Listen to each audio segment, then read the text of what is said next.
Hello everybody, we're back. Today we're going to be looking at another Reddit unsolved mystery. It's on the r/unresolved mysteries. This is posted by the user Peach Lobster. You can find the post there and I'll leave it in the description. I'll be reading this and it is really good. Alright, let's start. In 2002, 14-year-old Daniel Nolan went missing. 21 months later, only his foot was found, 60 miles away. What happened to Daniel Nolan? In 2002, 14-year-old Daniel James Nolan went missing from Hamble in England. After going out fishing with his friends on the evening of January the 1st. Cause of his death is unknown, and the circumstances surrounding his disappearance remain unsolved to this day. Daniel, known as Dan, had gone out fishing at 8 p.m. with three friends, Joe, Thom, and George, whose names have been changed due to being minors at the time, and was due to return home at 2 a.m. Dan's mum, Pauline, had stated before that it wasn't usual for teenagers in the fishing community to be out this late at night, and that she didn't have any worries as Dan would be with a group of friends. The four boys set up their fishing gear on the pontoon on Hamble River. They had brought a bottle of vodka unknown to their parents. Dan, Joe, and Thom drank some of the vodka, but George didn't drink at all. After the boys had eaten some snacks, mucked around, and settled into fishing, George was picked up by his dad at 10 p.m. It is recalled by George that his dad was quite strict and wouldn't let him stay out late. He regrets not staying, stating in an interview with playwright Mark Wheeler, "Just the fact I was there on the night he vanished makes me think it was partially my fault. I could have told him to come home with me." After some time had passed, Joe was sick on the pontoon, and the other two boys suggested he lie down for a bit. At around 10:30 p.m., Dan decided he wanted to head up to the local shop for some chocolate, stating it would be open until 11 p.m. Thom decided to join Dan, and they left Joe on the pontoon. However, when they reached the shop, it was closed. Dan saw some friends at the bus stop and went over to speak to them. Thom went back to Joe on the pontoon. Joe was feeling very unwell and had been sick another time. Thom and Joe decided to pack up their fishing things and they walked up to the high street. Meanwhile, at the bus stop, the friends asked Dan the time. Due to the fact he was able to read his analog watch with no trouble, it was determined that despite drinking some vodka earlier in the evening, Dan was still capable and aware. After some time passed and realizing the bus might not be coming, the group of friends left to walk home, and Dan walks back along the high street towards the pontoon.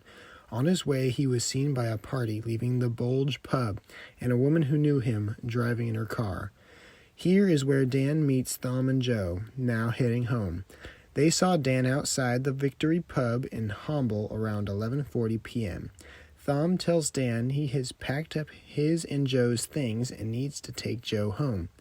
Dan asks Thom to help him pack up his stuff, but Thom declines, stating he wants to get Joe home. At this point, by his own admission, Joe is having to lean against the window for support and was repeatedly being sick. Thom has also stated he thought Joe was more in need of his help at that time. Dan makes his way down to the pontoon to pack up his fishing gear, stating he would be just behind him. This is the last time he was ever seen. When he failed to return home by 2:45 a.m., his mother, Pauline, went down to the pontoon that he had been fishing from to look for him and found his fishing gear there, but said that Daniel Nolan was nowhere to be seen. She describes the scene to playwright Mark Wheeler here. Dan's tripod stand was collapsed in the corner, like he was packing it away, then suddenly stopped, or I don't know, been stopped. One of them must have fallen in, and then he probably tried to. His backpack was like it had just been chucked down. It was in the middle. You had to go around it in order to get his other stuff. His gloves, they were there as well. It was spooky. She hurriedly went back to check on the other boys' houses to see if Dan was staying there with them or there had been some sort of incident.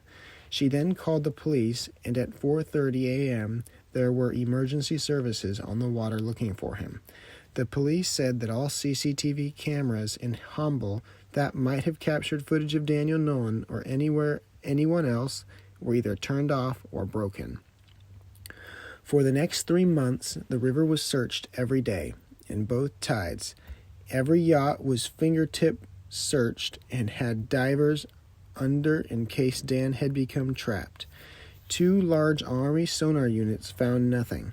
Bits of a headlamp were discovered in a field around 3,000 meters from the pontoon, and Pauline and Greg Nolan are adamant it is the one Dan was wearing the night he disappeared. This has never been confirmed. 21 months after Daniel's disappearance, human remains were discovered by a dog walker in an area of beach known as Chapman's Pool, near Swanage, Dorset, on May 15th. A left foot inside 2 pairs of black socks and a DC trainer, Daniel's last described clothing, was found, and DNA positively matched this to belonging to Daniel Nolan. To this day, Daniel's left foot is the only evidence that has been discovered in his case. An article in the Daily Mail states that the foot had separated from the body naturally. Daniel's parents accept that he is dead, but still have the feeling that something else happened to their son.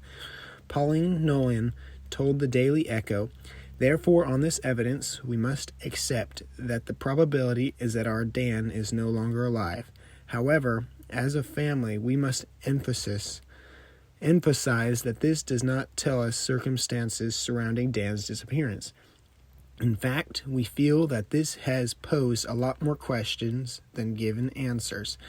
We are fully aware that the police investigation into Dan's disappearance is still ongoing, and we would like to state that as a family, we will have complete faith in the Major Crime Unit and thank them for all their efforts in trying to answer our questions. While hopefully the pain of losing Dan will fade, we know that our joy of having him in our lives and memories will come stronger. The search for Dan may be over, but I can assure you that the search for the truth surrounding Dan's death will continue. To this day, there have been no further findings made public surrounding Daniel's disappearance or death. What do you think happened to Daniel Nolan?" There's an edit at the end of the page. Edited to add, to clear up confusion about the mention of a playwright, Dan's case wasn't well publicized at the time, and his parents were finding it difficult to get media coverage. Another missing teen, Millie Dowler, was in the media instead. The playwright Dan Wheeler saw Dan's missing posters frequently and got in touch with the family, and they agreed to be interviewed for a verbatim play. While the interviews as taken word for word are collected into a performance. At this time, Dan was still a missing person, and no evidence other than his abandoned fishing gear, and they wanted as much publicity as they could for this case in their campaign. There were also several other missing teen cases in the area, and Daniel's parents were in contact with them for support. Daniel's parents were convinced he had not drowned due to the fact that every missing person who had fallen into the Hamble River had their body recovered, the longest time to do this being 4 months, and at the time of the play being written, Dan had been missing for 11 months. It is this, along with the discovery on the head torch, the statements from those who saw Dan that evening, the lack of sighting by the gaffer of the river, that Dan's parents were looking into every possible outcome, not just drowning. And that ends this post. It was a pretty good read. I hope you guys have enjoyed. If so, please go to this post. It'll be in the description. like the post and give it a good reading. It is really good. Remember that this is not my own work. This is from the original poster, Peach Lobster. He's a very good writer. I hope you guys have enjoyed this video. If you have, please like and subscribe, and I'll make more like it. I'll see you guys all next time.